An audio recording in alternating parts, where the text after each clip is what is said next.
welcome to Bring Out Your Geek. Apparently it's the baseball cap edition. I was running, so you don't want to see my hair after that. I wasn't. Crazier than usual. Kelly was not running. I was not running. I was barely moving. So. I ran 5K. It was awesome. Nice. Very good. Yeah. In that crazy thing that yeah, in the anti-gravity treadmill. That is, yeah, that's the scientific name for crazy thing. Crazy thing. Yeah. The bubble treadmill. Yeah, the cool beast. looking. I call it the beast. So okay.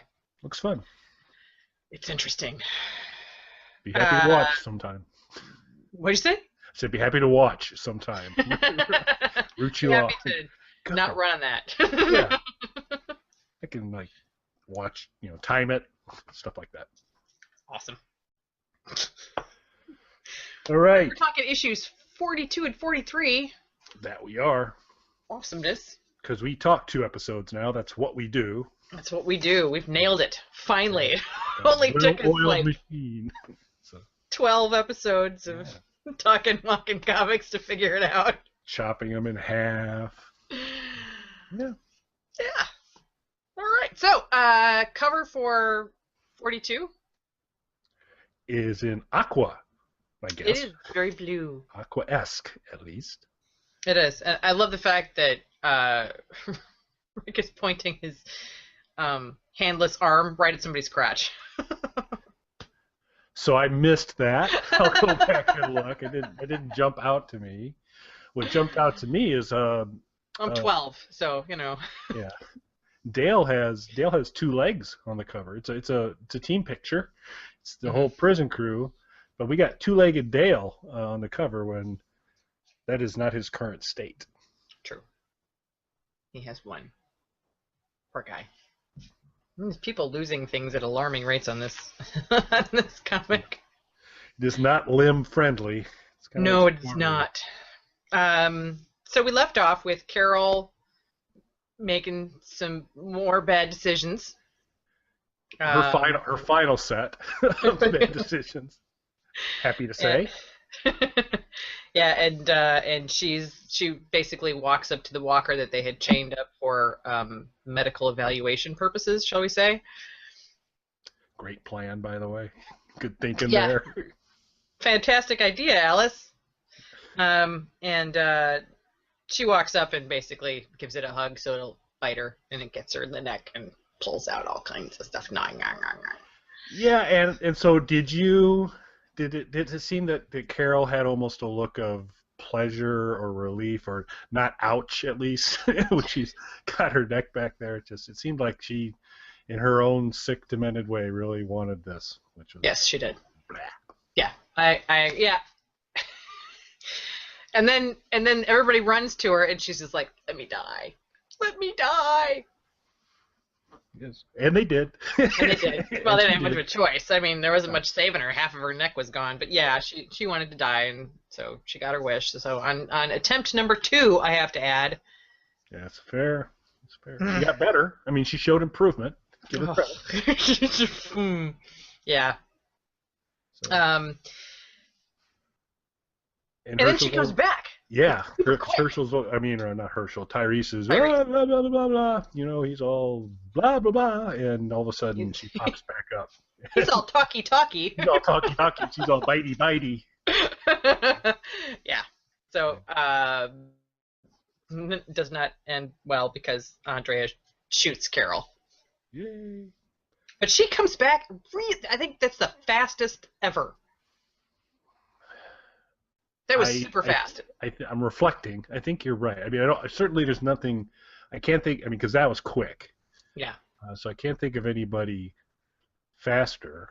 No, Tyrese's daughter, her ridiculous boyfriend. None of them came back this quick. This was like immediate turnaround.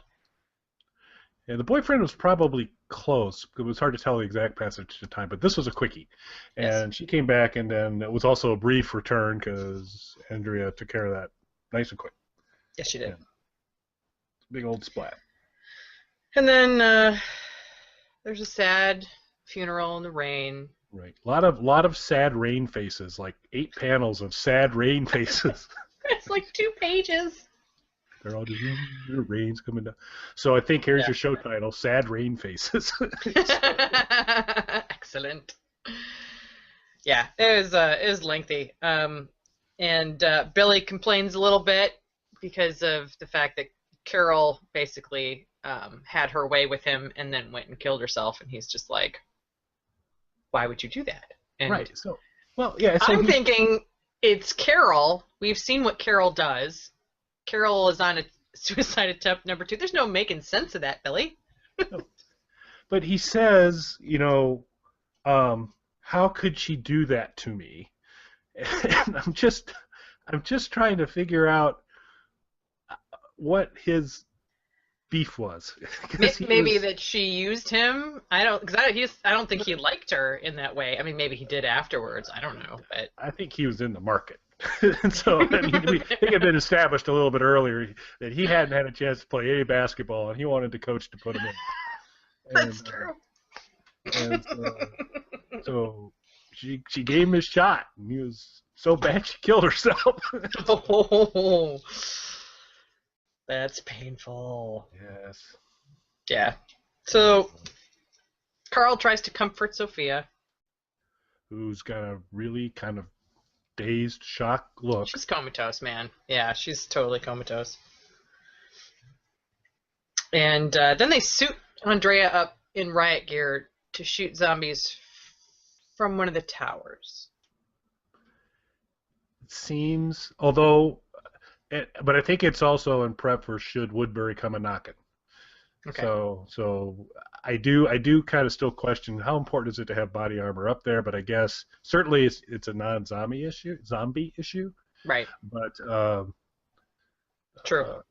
But maybe for Woodbury, better safe than sorry. Okay, I'll agree with that then. Because initially I was like, what? and she's complaining like, I'm gonna die of heat stroke up there, and I'm like, she is. That's absolutely true. And I figured this was like you were just it just bouncing in joy during this part because we get a return to fashion Andrea here, where she's like, why did they make these black? I should have thought it was cool. Does this make me look fat? So it's just back to the whole if this was only body jorts, I'd be happy. So right. Well, this didn't bother me nearly as much as as the next part where we find out that Andrea was a law clerk, and then Tyrese starts to dig into his past with his ex-girlfriends, and apparently he had an ex-girlfriend that committed suicide in high school, and so he's sort of had some bad luck with some exes, I guess. So while you may be the fun killer, Tyrese is apparently the ex-girlfriend killer. So he's got a pattern forming. Yeah, there was lots of conversation about that I could have totally done without, but it is what it is. And then she and so they, I think this is the one where they had gotten together and made Dale a new prosthetic, and he was they put it on him while he was asleep and creepy. half naked. Not creepy at all. Not he wakes up and like swings his legs over the side of the bed. It's like tink. He's like, what the hell? And they're all, look what we got you for Christmas, and he shoos Tyrese away to have because he wants to share Andrea an idea he has, or permission he wants to grant. Yeah, he tells her it's okay if she sleeps with Tyrese. I won't break up with you. Go ahead. It's all right. You're young. She's like, oh, you old man. Hug. Yuck. It wouldn't have been so yuck if he had been dressed. It would have been sort of cute, maybe a little romantic and adorable. Oh, they're snuggling couple if he was dressed. Yeah. Not a looker. Again, I just have to complain a little bit about the fan service for the ladies in this comic. I know that's not his main concern, but cool, not necessary. Cover that man up. Okay, I'm done. Sorry. That's fair. Then we go. Yeah. What does Maggie say to Glenn? She wants a baby. Maggie wants a baby. She wants a baby Yul Brynner. You sound like Homer Simpson when you say that.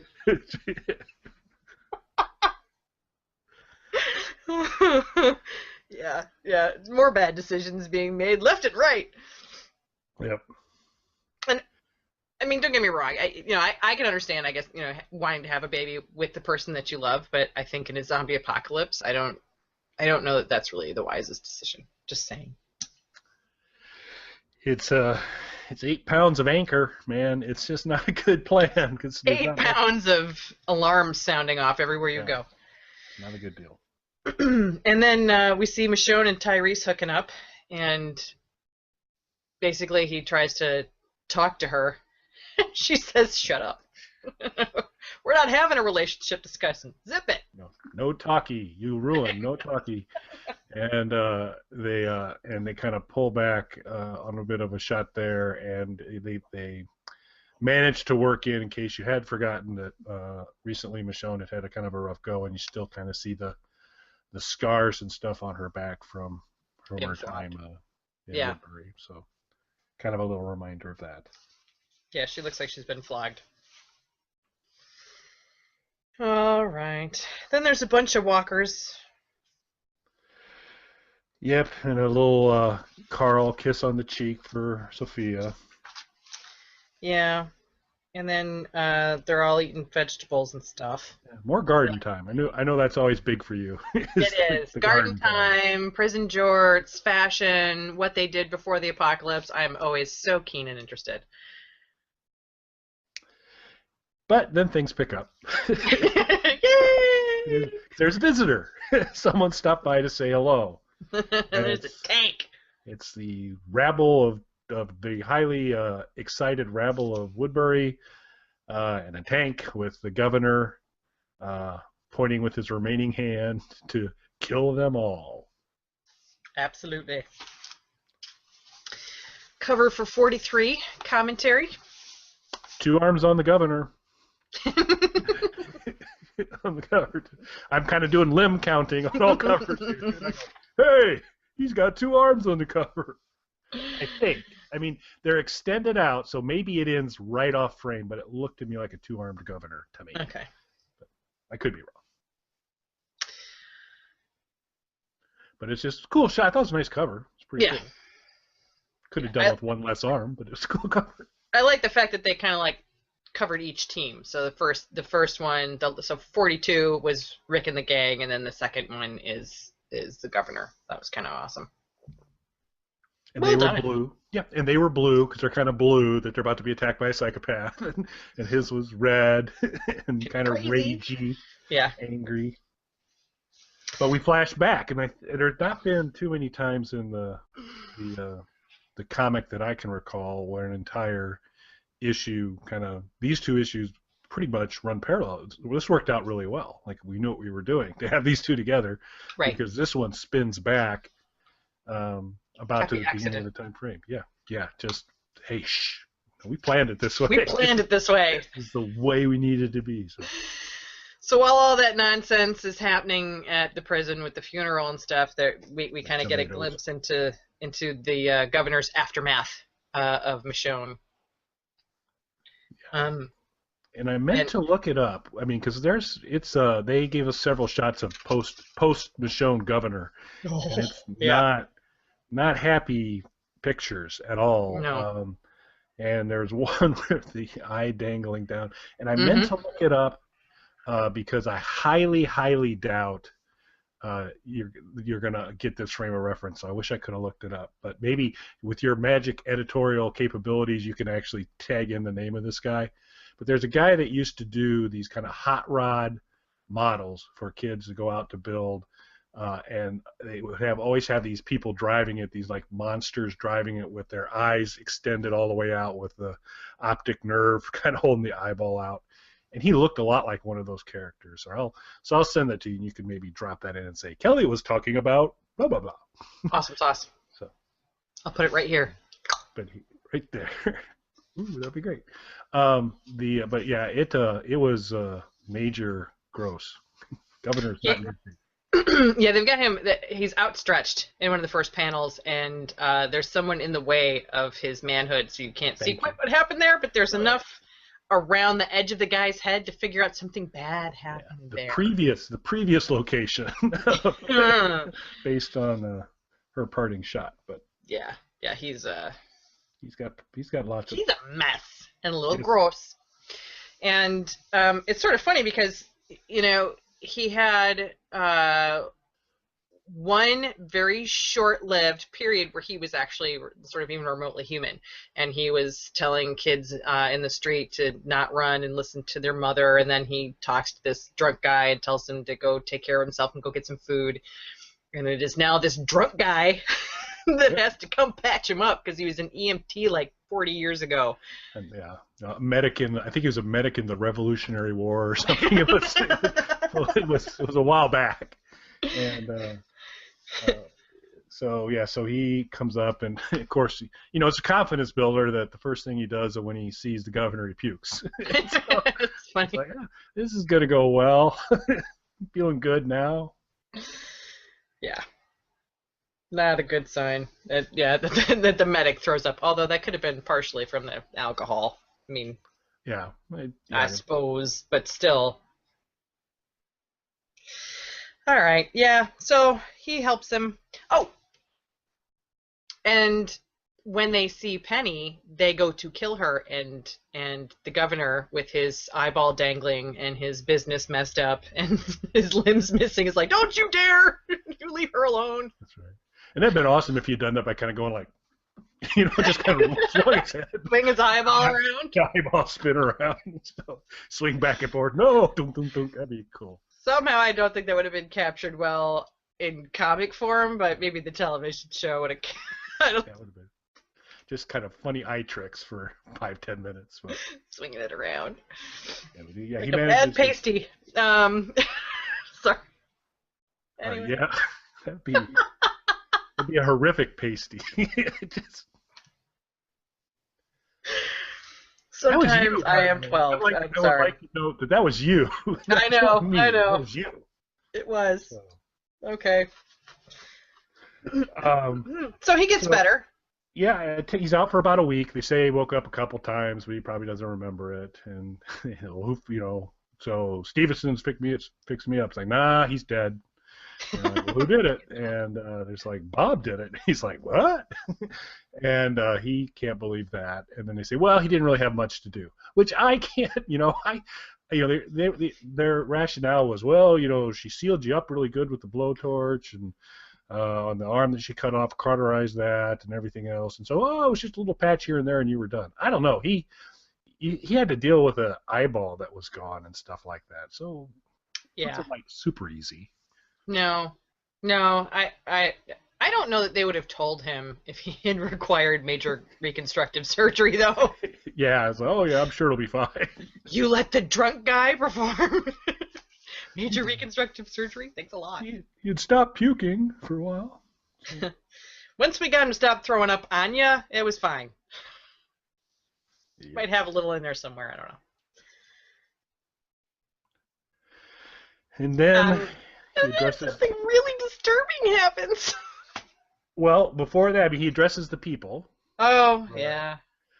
Yeah, is where he lies and lies. My notes on this is the governor lies and lies and lies.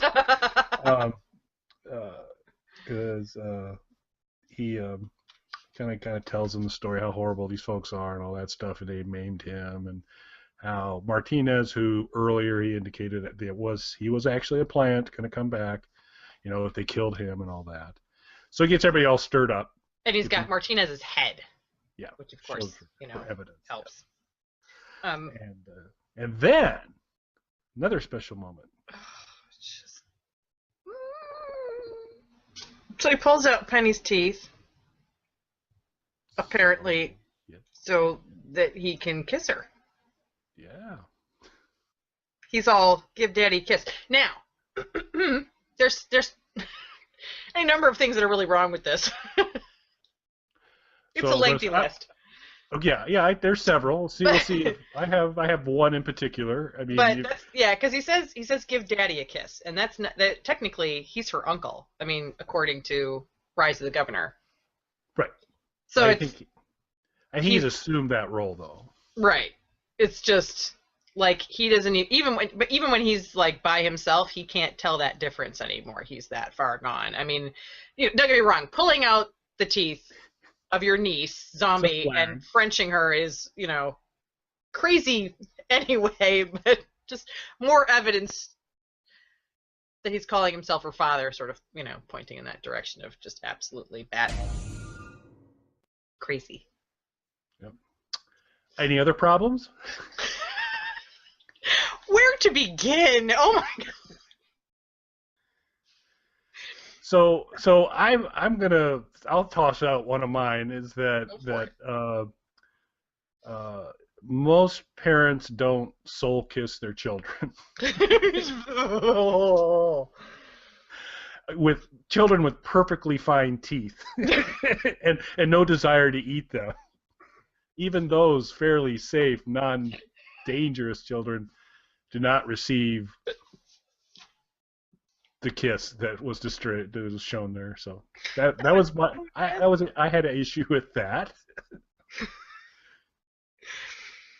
And again, there's multiple levels on which that can be addressed. Children, zombie children, not an adult. Yeah, it doesn't get better. Oh my god. And then he pukes and says, "I'll get used to the taste." That's another. That's another line you really don't want between a father and a daughter. No. It's so gross. But they really wanted to, and I had actually read a little bit on this issue, and that one of Kirkman's what? I said, do tell. That one of Kirkman's intention was, he said that, well, I just wanted to make sure in here we had really established that he was just so far gone that there was no way he was going to come back, and he thought this would be a sound way to demonstrate it. I think we demonstrated that fairly soundly much earlier on. Yeah. Chopping a guy's hand off, for instance. Doing what he did to Michonne. Yeah, that would be a good one. Yeah. Keeping his daughter chained to the floor as a zombie and feeding her parts from gladiatorial combat. Keeping heads in tanks. I really think we've got the crazy covered. Yeah, aquariums full of heads. Yeah. There are all these subtle little clues that maybe something's amiss. Apparently, though, Kirkman just wanted to slap you in the face with this several times. It's not. Yeah. Just want you to know, in case you didn't figure it out, this guy's a little crazy. He's like, oh, really? Thanks for the flag. Oh, here's your sign. So then, we had discussed whether or not it was smart tactically to blow up the National Guard station. So I guess actually this goes a little bit further back than 42. Yeah. But yeah. Yeah, because they'll come up there's kind of another marker here in a second that puts it before 42. Right. So he's someone points out that the National Guard station has blown up. Boom. So if Drawing they wanted attention. Exactly. So basically, instead of robbing him of the opportunity to take more stuff, all they did was draw attention to the fact that they needed to be dealt with more swiftly, I suppose. Yep. And so since they had left the calling card on there, eventually, couple people, I think Gabe happens to be one of them. There are a couple people on the tree line by the prison, spying on them. They have found one of the Woodbury Scouts has found the prison now, and as they're watching, and this was the other marker that I think really kind of cements that that this this did flash back, but it flashed back further than the beginning of the last episode. Right. Last issue. Dang it, so close. You were so close. We were at the end even. We were at the last 20%. Dang it. But anyway, they're hauling Carol's future suitor, the experimental zombie, they're saying, hey, they're bringing one inside. I wonder what they're doing there. So you kind of start to get the times figured out. Yeah. And then we have Kill 'Em All again. Yep. Governor had said, they're like, well, they know, and he said, we're going to wait, because it was like, when they first escaped, they were probably on guard. When they blew up the armory, they were probably on guard. We're going to wait 3 to 4 weeks, and then we're going to get them. And then basically the same panel in the 2 issues. This one's a little further away, but it's basically the same thing. Kill them all. Yeah. Which we'll see what happens the next couple issues. Yes, we will. So. A lot of crazy happening in these 2 between Carol and the governor. Yeah. Yes. Oh, and by the way. This issue 43 is only the 2nd issue of all of The Walking Dead to not have Rick Grimes in it at all. And I can't remember, there was one a little while back. It may have been also with Woodbury, but no Rick at all in 43. Yep. So. I mean, we're used to no Billy, no Herschel, but yeah. Yeah. So it'll be it's going to be an interesting time coming up. More bad, but yeah, this packed in a lot of crazy in 2 issues. This was a lot of very emotionally unstable people doing crazy things. And again, the Carol, the chasm between comic Carol and TV Carol. It's like the Grand Canyon, man. Which is the widest point here, obviously, with her with her doing what she did in the comic, and then of course now it's kind of current in the television. So did you catch the most recent episode? I did. So the whole process of Carol playing possum. And this big heavy gun, I really don't know what to do. Oh, silly me, I'll set it down. Just everything that she was doing to kind of.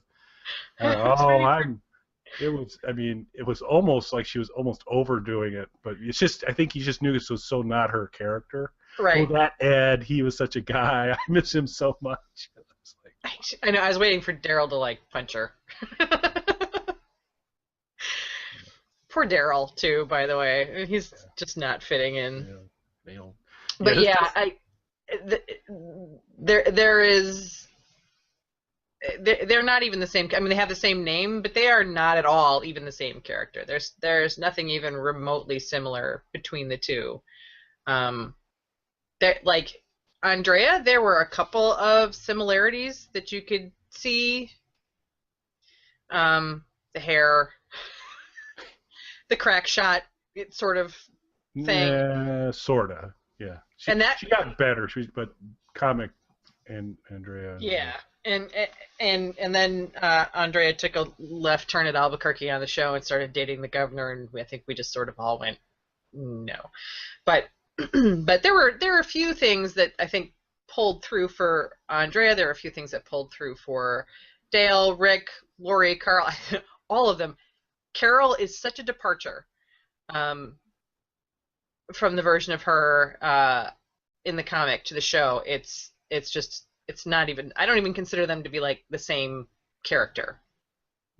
No, they really aren't. I mean, beyond there's factual things around. She had a husband, and he was an abusive husband. That fact is true for both characters, and that's about it.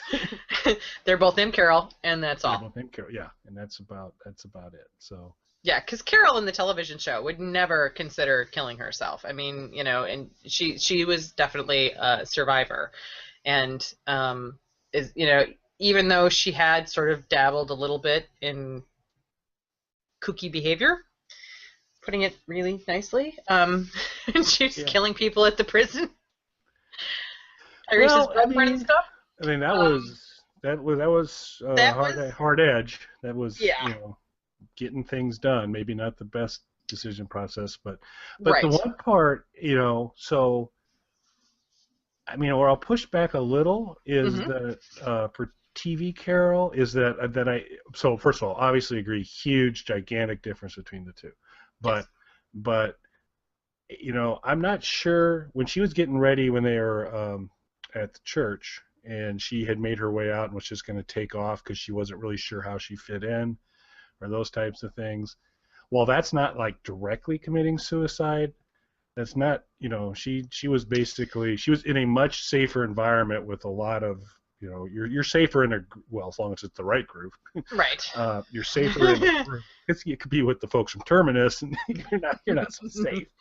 Well, yeah. Joe and his crew, but so I don't think she was going to get in that car and leave. Say I don't care if I live or die, but she just like I said, it wasn't an overt suicide attempt, but I do also think she was putting herself in a much riskier position by that.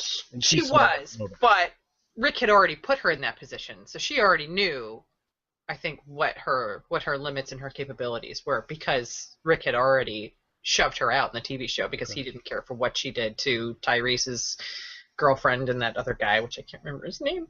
And so, yes and no, because I think if it was the first time she had been out on her own, I would probably agree with you a little more strongly. But because she'd already been booted out and done it on her own already, she could make but Rick had taken the timeout off. He said, "Timeout over."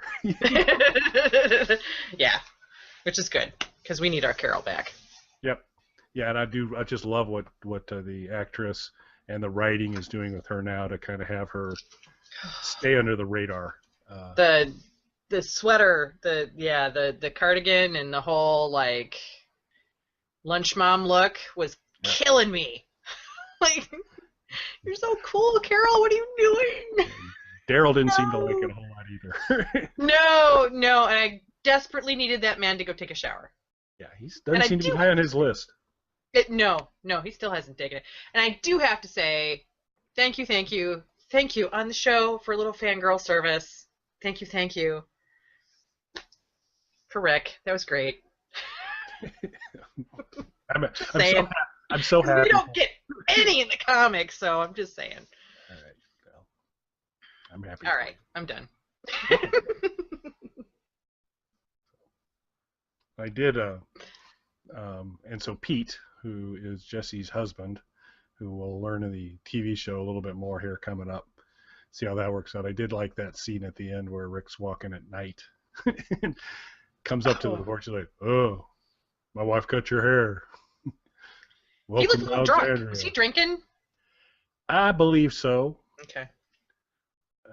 He was like just Mr. Master of stating the obvious. I was waiting for him to say, "I'm on my porch." So I got it. Yeah, that was interesting. I don't know. We'll see. We'll just have to see what happens, and we'll be able to talk about it. I think he's going to get his rear end handed to him. That's what I think. At some point, because they're very good with that. If they want you to be totally accepting of someone's death, of turning a character into meat, then they usually don't give them a great entrance. And he did not have a great entrance.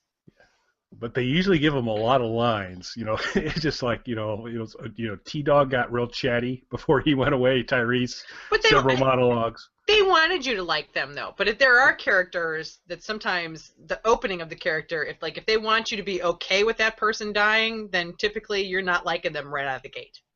If they don't want you to be okay with it, then they make them nice and you get attached and it's like a little fuzzy kitten. But there are characters where you just, from the instant you are introduced to them, you want nothing to do with that person, and it's just a ticking clock. When is it going to happen? Please. Really? So, How would you describe Daryl's introduction to the viewing audience? Oh, what a likable racist.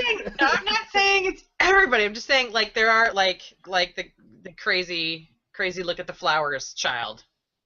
I don't know Yeah, anybody that was really attached to her. We all wanted her to go. Any number of the people from Terminus, for any number of reasons, really. But people at the hospital, there's just, you know what I mean? Yeah, that's true. The cops from the hospital. It just they seem to have there's a formula to some of it. I'm not saying it's 100% across the board, but usually somebody who has a really bad opening is going to die horribly. That's true. Yeah, and I think we could just exempt the Dixon brothers because it was the process of Daryl probably didn't come in as the most likable character in the world, but he grew on you as he grew into the group. Right. Merle certainly was pretty unlikable for long periods of time. I personally, we all know, 110% no, but towards the end, he did some stuff all right too. But he had some brief flashes of humanity through his arc. Yep. None of it was consistent. He certainly turned that around fairly frequently, but he did have some flashes of humanity through his arc that certainly. I mean, he got enough fans from it. People really liked him. So as they should.